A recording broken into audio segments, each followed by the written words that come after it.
You're listening to Brandon Boost. Brandon Boost. Brandon Boost. Brandon Boost.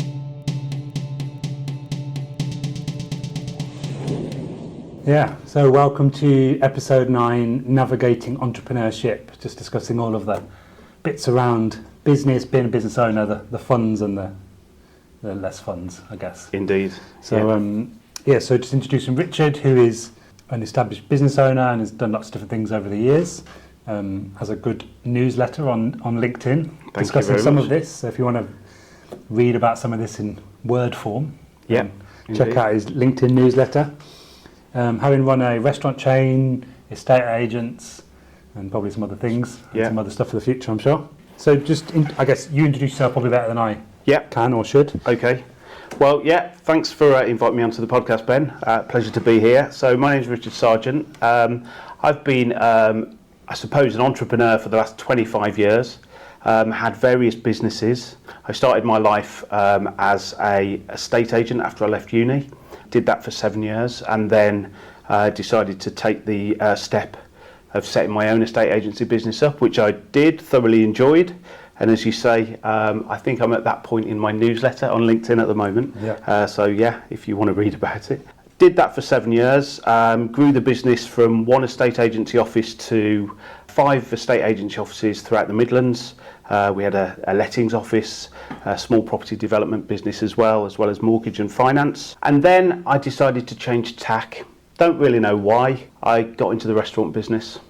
I suppose I wanted to do that because I'd always wanted to do something with my brother in business. And he'd had a marketing background, a little bit of food background, nothing major. And we decided to just open up a restaurant. Bit of a crazy idea, but obviously when you do something in business, it can be a crazy thing to do. But we saw the concept and decided we'd give it a go. And that's what we did. We opened our first restaurant, grew the business over the following sort of 10 or 11 years. Started off in Birmingham and then grew the business to a nationwide chain, as you say, leading about 850 staff and, really nice, successful business. It was good fun, lots of experiences. Hospitality is a difficult business to navigate and be in, but very enjoyable as well. I'm glad I did it. Nice, yeah.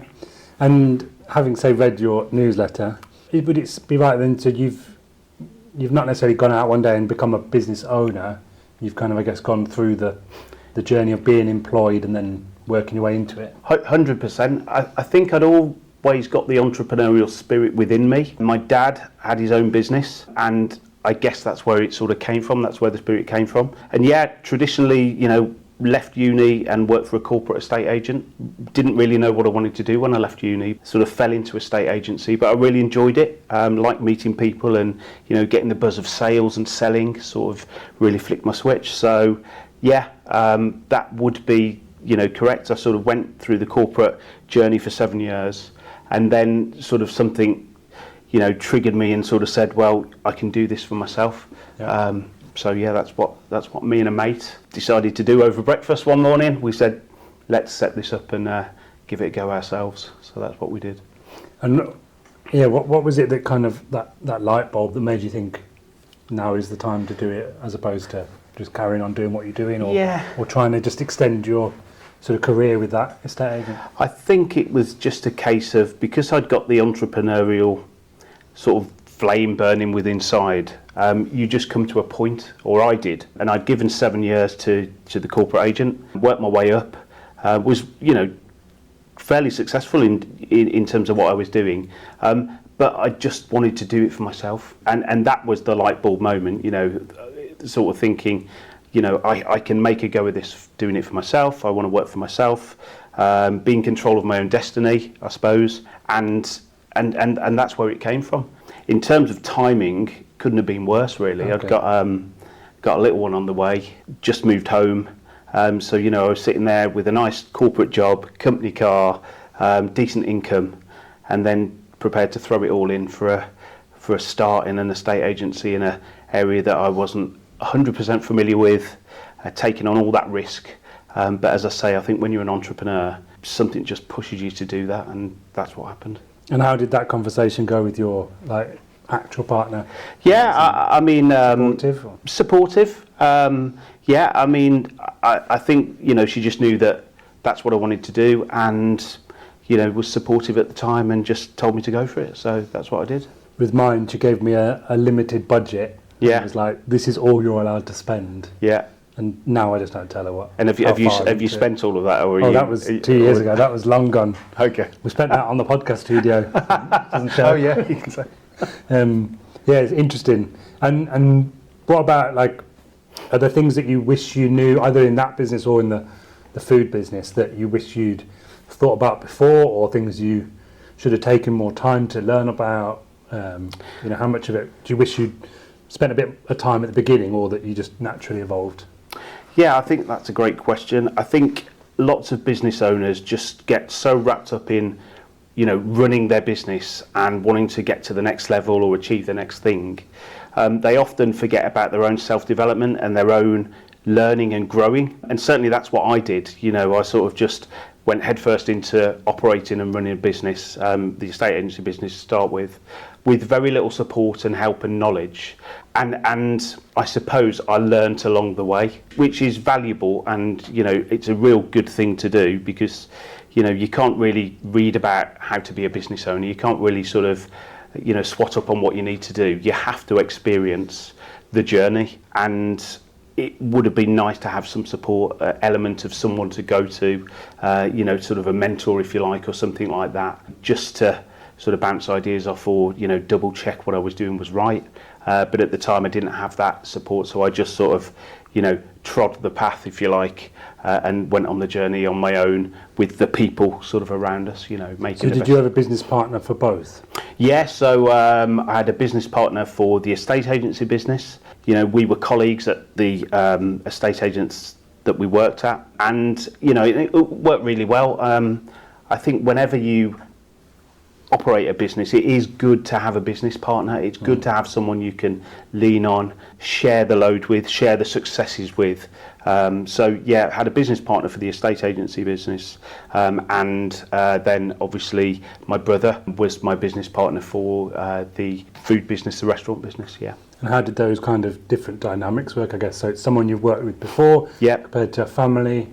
Was there, you know, differences in styles? I suppose I've been lucky in that respect. The guy that I worked with when we set up the estate agency business was a colleague, but I didn't work directly with him. He was manager of another office. So we sort of came across each other, but didn't work, you know, exclusively with each other.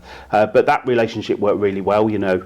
I think in any relationship you have in business, it's always important to play to your own strengths and realise that it takes a combination of people, a blend of people, if you like, to make the team work and to make it successful. And certainly within the restaurant business, you know, my brother was good at stuff that I wasn't particularly strong at, and vice versa. And I think so long as you recognise and understand that, so long as you're not too precious about that, and understand that, you know, there are going to be people in business with you that are better at some things and you'll be better at others. I think that's a good place to start. It didn't mean to say we didn't have our own sort of disagreements from time to time, or our own points of view that we really wanted to press home. I think that's healthy. But what we did do was, you know, we sort of were very in tune with our own boundaries in terms of what we were responsible for, and, you know, that worked particularly well for us. And was there a difference when you had those challenging times with family members compared to someone separate? Did you react to it different, do you think? Yeah, I think because, you know, everybody was committed to the business. You know, in the estate agency business, of course, you have challenging times in business. Doesn't matter what business you're in. You know, when you hit a challenge or you hit a roadblock, you know, we'd work together to try and get around that. Again, in the restaurant business, you know, when we had challenges, when we had decisions to make, collectively we tried to make the decision as we thought fit at the time. You know, so yeah, there wasn't any sort of difficulty within that. We respected each other's boundaries, and, you know, came to decisions collectively on the whole. Yeah, it was quite good. And where you still had, I guess, skills weaknesses amongst, you know, both of you. Yeah. Did you bring people in employed to do that, or did you look for external You know, companies, people, mentors? Yeah, I think particularly in the restaurant business, you know, we went down the track. So I'll give you an example, you know, sort of marketing. We weren't particularly strong at marketing in terms of no formal experience and, you know, expertise. So we'd look for an external, you know, marketing company or marketing business to help us, and, you know, we'd use the expertise in that way. When it came to sort of growing the business and getting to a size, a decent size, you then have to bring people in because you can't do everything yourself, and that's what we did. You know, we brought finance in, we brought marketing in-house eventually, HR, you know, learning and development and training, that came in-house. But as we were growing, we'd use external partners until we got to a stage that we could, you know, support it ourselves. And is there areas that you think you could have done better, or you wish you'd changed, or is it all just hindsight? 100%. I mean, you know, with the restaurant business, looking back, there's lots of things that we probably would have done and should have done better. You know, we were on a mission to grow our business, and we wanted to get to a certain sort of size and scale, and we wanted to do that under our own steam. So, you know, we didn't look for any financial investment externally because we wanted to be sort of in control of our own destiny. And ultimately that was a mistake. You know, we should have probably brought in external investment earlier on in the journey, not being so precious about keeping everything to ourselves. And, you know, that's something, looking back, we should have done, and, you know, probably would have done differently. Probably wouldn't have grown as quickly as we had in such a short space of time as well. Growth is important for any business. You know, if you stand still, you sort of start to go backwards. So you've got to grow, but I think it needs to be measured, it needs to be considered, and, you know, that's probably one of the other things we would have done differently, I guess, if you know, if we'd got our time again.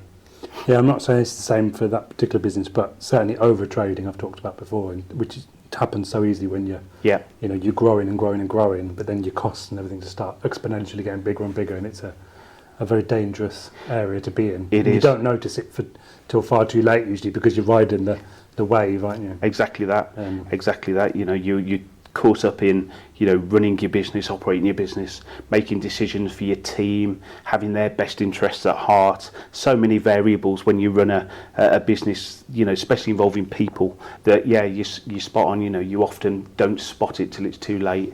And then when, you know, the analogy I tend to use is when you're looking at the back window of the car and looking backwards instead of driving the car and trying to navigate forwards. It's a different kettle of fish, and it's a different mindset that you're in, and it does become difficult very quickly. Yeah, absolutely. It's definitely a challenge though, isn't it? Because it's trying to put all those people in place and all the skills and resources, seeing where you've got the gaps in your knowledge, your team's knowledge, lacks in finance, lacks in procurement, all of those things, like you say, and then you're driving blind and putting out fires, and you're not looking ahead at the no, indeed. And, you know, it's always a challenge that every business owner has.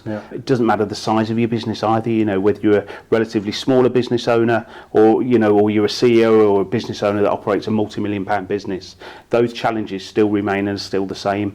And I think the trick is, as an owner, is to sort of try and detach yourself from the day-to-day sometimes, and get a bit strategic. Have a look at really what's happening with your business. You know, sort of helicopter over the business and the operation, and try and sort of predict and preempt what's happening and what's going to happen, and try and get ahead of the curve almost. But yeah, it's a difficult gig to sort of get to. If anyone knows how to solve it or do that perfectly, let me know. I don't think, you know, I don't know anyone that does, so it's always a journey. I guess that's what consultants and mentors are there for, which I guess leads us on to, what are you up to these days? Yeah, so exactly that. You know, I'm sort of mentoring other business owners and offering, you know, consultancy, predominantly actually for small and medium-sized business owners, because I've been in their shoes, because I think I've got that bit of credibility, that level of understanding, that knowledge, and that emotional feeling as well, because I've been there and I've seen it. I now offer support to, you know, business owners that are looking to either grow, build something, you know, or indeed owners that might be struggling and having challenges, so that we can overcome those roadblocks and get them to a better place. So that's, you know, that's the sort of thing I'm doing now. And is everything, like, is it completely different everyone doing, or are you finding similar problems in different sectors? You know, yeah, I think initially all starts for me with the business owner. That's the first port of call. You know, what's the motivation of the owner? where do they want to get to, and what do they want to achieve. Many owners have got many different ideas about what success looks like. Success for some business owners can be having free time and spending that with their family, and just having enough money to get by and have a nice life. Other owners want to take over the world and have world domination. So it's working with that particular owner to get them to where they want to get to. And sector wise, it doesn't really matter. The challenges that owners have are all very similar in essence. It's often around time, it's often around being able to take a step back from your business and actually see what's going on. It's actually, to understand, the business numbers. Lots of owners I deal with are sort of busy running their businesses, but aren't actually in tune with the numbers behind the business, which should be helping them make decisions to drive their businesses forward. Marketing is a weakness in some businesses as well. I think predominantly because don't always find the right marketing fit, don't always see a return on investment. Business owners will spend money on marketing, not see something back initially, and think that marketing's not working, and they're forever changing tack. And then it's just strategy with owners as well. So business owners know they want to get from A to B, but don't actually necessarily know how to get to B. And it's working that path with them to make sure that they're in tune with what they need to do and provide that level of accountability. So if you said you're going to do something by next week and we'd agreed it, I've got testament to that, because have you done it? And it's keeping people accountable, keeping owners accountable, which I think is massive. Everybody needs. No, it definitely does, and it's that same thing, isn't it? That like, if you're in the car, in that analogy again, it's your partner or the passenger constantly tapping you on the shoulder and saying, look forward, I guess, isn't it? And think about what's coming up rather than keep looking back. I'm sure you have to keep pushing them back to where they've got to go to. Absolutely, because some if you're an owner and you're looking backwards all the time, it's difficult then to keep looking forwards and knowing where you want to get to. And it's important to keep moving. Momentum is massive in business. If you're not moving forward in your thinking and in your business and in your results, you're either stagnating or falling backwards. And when that starts to happen, it becomes more difficult to, create and get that momentum going. So, all of those things and all of those challenges. I think as well with momentum, kind of coming back to like finance and things as well, that I guess you need to show momentum and progress to be able to successfully achieve either traditional funding or investment funding. And it doesn't have to necessarily be, you're making profit, because a lot of time you won't be making profit or whatever, but I guess it's progress in reducing losses, progress in new customers, progress in something that's kind of measurable, that they're saying, look, we're working towards this, and at that point we will hopefully be this. But showing progress, like you say, so keeping momentum rather than treading water, I guess. 100%. And I think it's really important when a business gets to a certain size, or they want to get to a certain place, that they start to put structure within the business. And structure doesn't necessarily mean bringing in lots of external people. It could mean that the owner has to, understand the money, understand the finances, and actually have a real clear understanding of what's happening and what's going to happen in the future based on the financial trajectory that their business is on. So it's really important to be making progress in all areas of your business, so you're spot on, so you can demonstrate to funders, to lenders, to banks that you've got a handle on what's happening. You're not just a business owner that wants to get to somewhere but doesn't know how to get there, and that you are showing that level of growth, understanding, learning, and you're almost growing up as a business owner. Whereas some business owners sort of start in business and sort of with great respect sort of play at what they're doing, but there comes a point where you have to grow up, and growing up means putting structure around your operation. So growing up as a business owner, it's important that you put these structures around you so that you're in the right sort of place, so that when investors come along, when you look for money, when you look for lending, that your business is seen as a proper operation, if that makes sense. And I don't think there's any, I guess a lot of businesses think that, I'm trying to say, that maybe they're seen negatively, or like they're not seen as a proper business or certain things. And I think everybody needs to realise that all businesses are always on the journey to be better, and even the biggest organisations out there at the moment are having loads of problems with staffing and all these kind of things. I think that shows that no one's really got it cracked. It's just... I think you're 100% right. Business, let's be honest, business is always a journey. You're never going to get essentially to the end of that road. You're on a journey of learning, improvement, self-improvement, improving your team. So many different things you have to constantly look at and constantly think about, what you're going to do, how you're going to develop and how you're going to grow. So yeah, big or small, everybody has those challenges, and it's just how you deal with those challenges is the key thing in my mind. So have you given any common tips or things to the businesses you think you could share, or just tips in general? Yeah, I think initially the biggest thing, as I sort of alluded to earlier, is it all starts with the owner of that business or the leader of that business. If we're talking about businesses that have got CEOs or leadership teams, it starts with the leader. That person has to be completely engaged in the business, fully invested, and needs to be the inspiration for the business, the team, and the wider sort of public that are looking at that business. So it starts with the owner, and for me, if the owner isn't engaged or fully in tune with what they're trying to achieve, or doesn't know what they're trying to achieve because they're treading water or they're unclear, the business will struggle. But once you've got an engaged owner, once you've got an owner that knows where they want to go to, I think it's then mapping out a path and actually milestoning where you want to get to, and going on that journey we talked about, starting off small, getting to each milestone, and then sort of achieving something,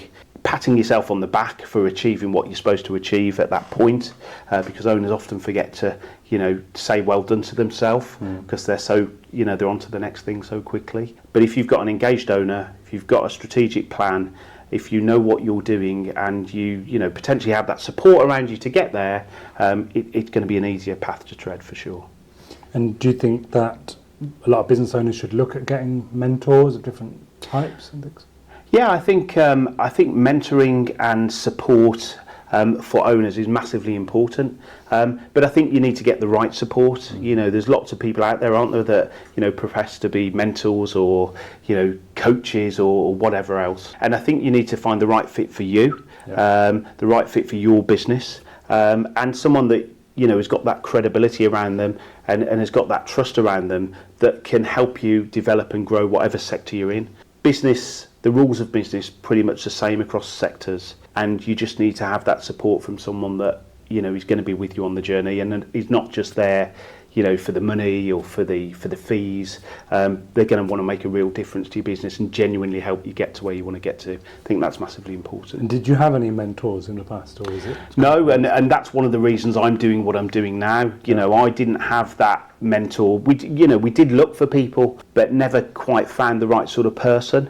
Always felt like they were a little bit just looking for the fees. So because of that, and because I certainly made mistakes on my business journeys, I want to help people and business owners not make those mistakes, and try and help and guide them to the success that they're after. And I think it's really important that people get that support around them. I would agree with, like, in the past when I've had other businesses, I always looked for a mentor, either as a solo founder or partners. And couldn't find them. I think the schemes of the organisations have evolved a lot over the past few years, as has all general business support, I guess. Yeah. In particular, because there's less money being given out, I think, so they're having to do more soft skills. But yeah, obviously I've found Richard through the NatWest Accelerator, which is really great, and has a bank of mentors regionally and nationally. But there's also other mentors schemes like Enterprise Nation and Be Your Business, both of which seem pretty good, but it is really tricky to try and find the right mentor. And I've had different mentors either since NatWest or other things where you might get a bit of useful stuff out of it, but it's never necessarily, the conversation's not flowed, it's not continued. It either just feels like maybe, and it's fine to go to a mentor needing assistance on one thing and then they help you do that over 3 or 4 sessions. That could be all you need, but you've definitely got to have a connection and a something there so that it's not stuffy and awkward. Like you say, it's that feeling like they're just running up the clock or whatever. And also some of them will be free and some of them will not be free, and some of them will evolve from free into paid. And that's your decision as a business owner. But 100%, I think mentorship is a good thing, and then being a mentee is, you know, valuable to be there for. And I think it's quite refreshing because, you know, I come across lots of business owners, and there is definitely an appetite out there now and an understanding that, you know, getting a mentor, getting someone to help you is a good thing, is a positive thing, and can only help you get your business to a better place. And not just get your business to a better place, but help the owner on their journey, because you know, so many things go on and go through owners' heads. You know, I've been there, so I understand. You know, sleepless nights, worrying about cash flow, worrying about bills being paid, looking after your team, thinking where your next sale's going to come from. All challenges that business owners, whatever industry they're in, have, and it's really important to know that you've got that understanding from your mentor. And I think you're spot on. You know, you can get advice and support from, you know, a marketing expert or a finance expert, and that's all well and good. That does and carries out a function for you and for your business at a point in time.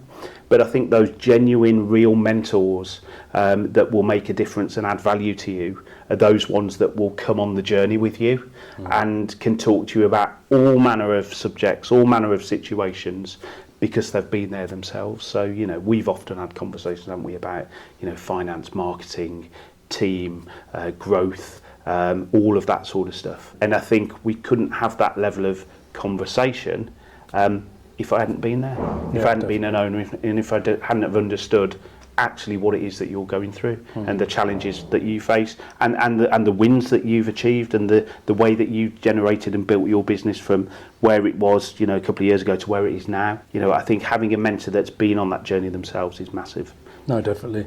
And I think there's no harm in, you know, playing the field a little bit and testing out mentors and stuff, because like I say, you're only going to know by chatting. Yeah. And it may take 1, 2, 3 sessions to think, you know, like you say, is this a functional, can they just help me do this? Maybe it's health and safety, maybe it's project, maybe it's finance. Yep. And that's fine. And you know, you've got their details for future in case you ever need them again. But I think in particular for the more entrepreneurial, more almost like pastoral support, clearly you need someone you get on with, who you can speak to fairly regularly one way or another. Yeah.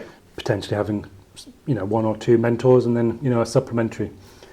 Certainly when you start to look for investment and things, you start to see on people's pitch decks and things, you know, you've got your core team and then you've got your advisory team. Yeah. And those advisors might just be mentors in very specific areas. Absolutely. And again, that's a good way for a no cost or minimal cost to bolster your and I think departments. Apologies for the noises.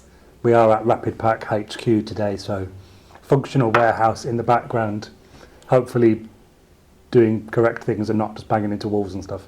But I'll be banging their heads after. Yeah. I'm not sure if I'm allowed to say that. It'll be in the video now regardless. Yeah, or the outtakes. I think it's really important, you know, when you're looking to get your business to the next stage, and whether that's growth, you know, capital from a bank or a lender, or indeed, you know, from VCs and outside funders, you're absolutely right. They'll look at the team that owner's got around them. They'll look at the people and whether they're set up for success. And having an advisory board of, you know, experts of varying different sort of things, or having a NED on board, you know, non-executive director, just makes, again, you know, looks like the business has grown up a little bit, understands the next phase of growth, and is setting themselves up for that. It's really important, and it's a, you know, it's a smart thing to do as an owner that's looking to get funding. And do you have any tips on how they could find you or other mentors, other than, I guess, the 3 places that I've said already? Yeah, I mean, it's a case of, you know, look within your own network. That's always a good place to start. You know, if you're a business owner, you undoubtedly have a network. Is there someone within that network that you can call upon and use and ask to help you? You know, and if you've got someone there, great. If you haven't, because you want to, you know, go outside your network, because often owners do, it is a case of looking around and, you know, trying to find someone suitable. And that in itself can be a little bit of a journey. You know, you talked about making sure that, you know, you get on with your mentor or your advisor. That's really important. You know, the sort of connection has to be right, doesn't it? Because otherwise it's just not going to work. So yeah, LinkedIn, Chamber of Commerce, all of those normal sort of networks are a decent place to start. Of course, if anyone's struggling, they can contact me. I'll be delighted to have a conversation. What's your chat domain with name them. again? So it's www.richardsargeant.com. It's my website, but I'm on LinkedIn, so you can message me there if you want to chat. Just some informal advice. Happy to give advice to any business owners. And if they came through the NatWest Accelerator, then they could possibly get through you that way. Absolutely, yeah, NatWest as well. Sponsorship. I'm still trying. So just a bit more generally, how do you think businesses are coping at the moment in terms of everything that's going on? Yeah, I think it depends on sector. I think some businesses are thriving. As in any sort of downturn or upturn, you'll get certain businesses within certain sectors that thrive, you'll get others that struggle. But I think generally, it's tough out there. People are being squeezed. If it's energy costs, of course, we talk about them and hear about them in the press all the time. Cost of raw materials is going up with inflation and just all of that sort of stuff. And then you've got the ever-present challenge of, finding the right staff, finding the right team. So it can be tricky out there. But I think it's always good to look forward and be positive. Don't always look back, look through the rear view mirror and look at all the negatives. I think as a business owner, you've got to be positive. You've got to look for the opportunity rather than, the obstacle. And you've got to just navigate a way forward. So I think, if you're facing challenges, try and put a, positive spin on it. Look for the positives, because mindset is massive. Yeah. Having the right sort of frame of mind and having the right outlook is really important. Having said all of that, it's still tough for owners. It's still tough for businesses. It's a tricky sort of environment we're in at the moment. So, there's no getting away from that. But I think, mindset and the outlook of the business and the owner and the team around that owner is massively important. Do you think there's areas the government or corporates could do more to help small businesses? Yeah, well, I think there's always things that, government, corporates or, external agencies can do to help. And for as long as I can remember and as long as I've been in business, there's always been moans and groans about, government should be doing this or, local council should be helping with this or, I'm unhappy about my rates, whatever it may be. And I don't think those things will ever go away. I think those things will always be there. Again, for me, it's all about, navigating through that noise and as an owner just being positive and realising that you've got to make your own path. You can't rely on other people, you can't rely on government, you can't rely on outside agencies to give you a hand or to give you a leg up. I think you've got to do it yourself, and that's tough. There's so much noise in the press about negative stuff going on, negativity, and as a business owner, if you're going to be really successful, and you've got to rise above that, and you've got to make your own way and just be solely focused on where you want to get to. I think that's massively important. I think one of the biggest problems is it doesn't look like there'll be a boom time or anything, anytime soon. Yeah. So I guess if you're waiting for that, don't. Yeah, absolutely. Just make sure you maintain within your means, I guess, and try and keep that momentum. Yeah, it's all about momentum, it's all about mindset, and it's all about knowing where you're going. The worst thing in the world for any owner is feeling like they're going backwards or feeling like they're stuck in the weeds and they can't see a way through. You've got to have a clear path, and you've got to have a clear path in your mind as to where you're taking your business. And also you've got to be real about your business as well. Some business owners won't make it, they won't get to where they want to get to, and I think if you're at that point, it's okay to sort of either move and do something else in terms of pivot your business to something else. I hate that word pivot, but it was overused in the pandemic, wasn't it? But it's okay to change track. If it's not working in a certain way, it's all right to look at doing something else that might work. And I think so many owners just get stuck in the here and now of what they're doing. They don't sort of have that opportunity to look at what else they perhaps could do to make things better for them. Do you think anything, all the big talk these days around AI and just computer generated this and that, is that you think that's going to start playing out into different businesses? Yeah, I mean, we're already seeing it, aren't we? And I'm certainly no expert in AI, but I think again it's how you sort of take that on board. You can either be super negative about it and think, AI is going to take over the world and take over jobs and all of that sort of stuff. And, let's be honest about it, it will take over some jobs. It will do some functions that are being done by people at the moment. But that's progression, isn't it? That's the nature of the beast. That's what's happened throughout time. But I think you can use AI to your advantage. I think there's lots of things that it can do to save you time as an owner, to help you, to assist you. One of the things AI can't do is obviously give you that real life experience. It's never going to replace that connection of people and that one-to-one connection and that experience sharing. Yeah. It can give you information, it can give you data, and it can help you save time, and it will get cleverer and cleverer, I'm sure. So I think it's got its place, and I think you need to be open about it, and I think you need to look at what it can do for your particular business and your situation. Yeah, I think there's definitely areas that it performs well at, and it's obviously clearly getting better and better, but there's a lot of admin tasks and the meetings and where you get action points at the end and all that kind of stuff, which it does really well. Absolutely. Save yourself hours and probably do a better job. But so far, that face-to-face thing, which seems to be so important since COVID in particular, 100%. People want that actual interaction. And certainly in hospitality businesses, you could see that people wanting, especially during COVID, that was the first thing people wanted to do, wasn't it? I need to get to a restaurant now. It's that human connection, isn't it? It's massive. It's so important. And even when I'm talking to clients, I love face to face. Of course I do some virtual meetings and stuff like that, but nothing beats face to face.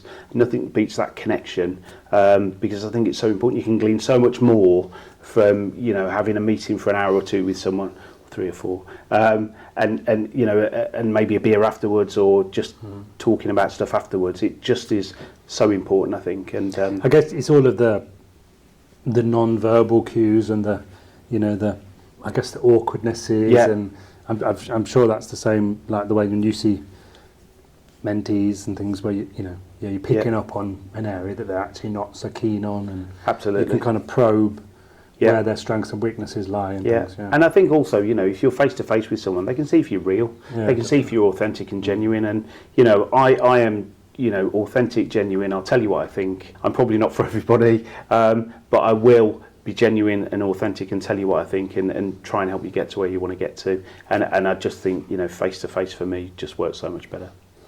So now that you're doing all your mentorship and things, is that entrepreneurship over then? I don't think so. I think entrepreneur. If you're an entrepreneur, you've always got it within you.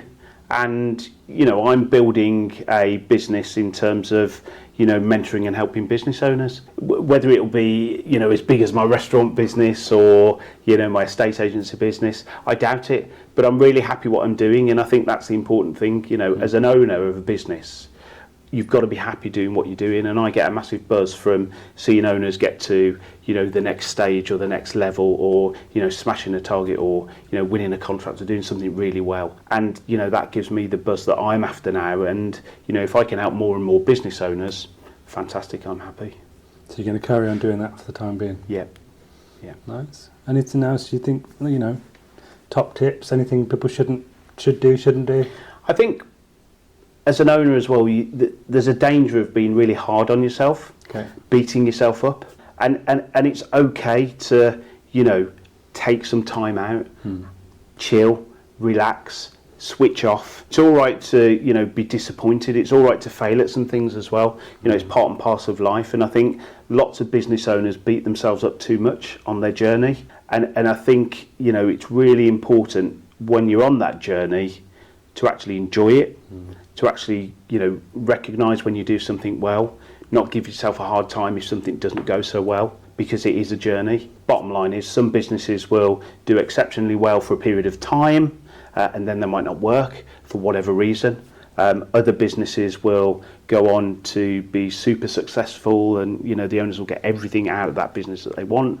And other businesses and business owners will just plod along, and they'll be completely happy with where they're at and what they want to do. And I think whatever you are and wherever you want to be as an owner, that's okay. Lots of noise around social media, isn't there? Lots of noise around LinkedIn, lots of noise around any of these social channels about, you know, comparing yourself to other businesses. That's what owners do all the time. And, you know, so long as you're happy in your own skin, so long as you're happy in doing what you're doing, I think that should be good enough. Yeah, so 100%. I think businesses need to maintain that big vision. That's kind of what I'm thinking. So where do they want to get to? Yeah. Be it family time or global domination or supporting the community, and having that as their North Star. Yep. That's where they want to get to, that's their purpose. And I think from there you can then pin on how the business is doing, where you want it to get to, and do you want to continue it? And if you don't, maybe you shouldn't. Yep. You know, be honest about it. Don't kill yourself for years on end for no reason. Yep. You know, if that's the right time. But if it's just a temporary struggle, then looking out for mentorship or going to see an organisation or going to look in your network, like you said. You know, maybe it's just something you can resolve if it's cash flow, or finding the right team member, or outsourcing to a fulfilment partner. 100%. Well worth doing if you're an e-commerce business. We do need some new staff, because I think they're just standing downstairs banging the doors now. But how do we resolve that? Yeah. But yeah, no, that's really good whirlwind of tips and advice. I think that's really good. You can tell you've been through it. You know, the highs and the lows, and yeah. Absolutely. You're still going, which is the real mindset of the entrepreneur. You know, when I am entrepreneurial, full stop, you know, 100% am. And that's why I like to, you know, attach myself to entrepreneurs and small business owners, because I know, you know, I've got that experience. I can really add value to, you know, what they're trying to do and where they're trying to get to, because, you know, I understand it ultimately. Definitely. Yeah. Well, it's the same reason we do what we do. In our fulfilment, it is there to see those entrepreneurs and those brands get bigger and bigger, and put those, you know, support columns underneath them, because they all need it. We need it as a business. We need our own support columns. So does everybody else. Yeah. And I think it's absolutely, you know, massive in terms of what you're trying to do at Rapid Pack, is not just do the fulfilment element of the business, which any fulfilment partner can do, but I know you genuinely care about all of the, you know, customers that you work with, and putting that, you know, wraparound support in as well to help them succeed and to help them get to where they want to get to is, I think, massive, and is something that, you know, you should be really proud of. And, you know, certainly any, you know, e-commerce businesses out there that are looking for not just a fulfilment, you know, centre, but are looking for that support and are looking for, you know, that knowledge from someone that's done it. Yeah. You know, they should definitely be getting in contact with you 100%. Nice. Well, thank you very much for the talk and for the shameless plug at the end. I appreciate that immeasurably. And I think a lot of what we do and the way we do it is because of the things we've been through, but also the support that we're given by mentors, and the tips and tricks that you give us. So we then pass that on to our clients. So it's a beautiful symmetry or circle, whatever the thing is. Thank you very much, Richard. No problem. I'll see you around next time. Okay. Thank you very much. Cool. Catch us on TikTok here. Have you got TikTok? No. No TikTok. He's on LinkedIn though. Definitely check him out on LinkedIn. And I've got my TikTok, which I believe is Ben_RapidPack, talking about my journey. That idea for that social media was from Richard. So blame him for any poor content. Thank you.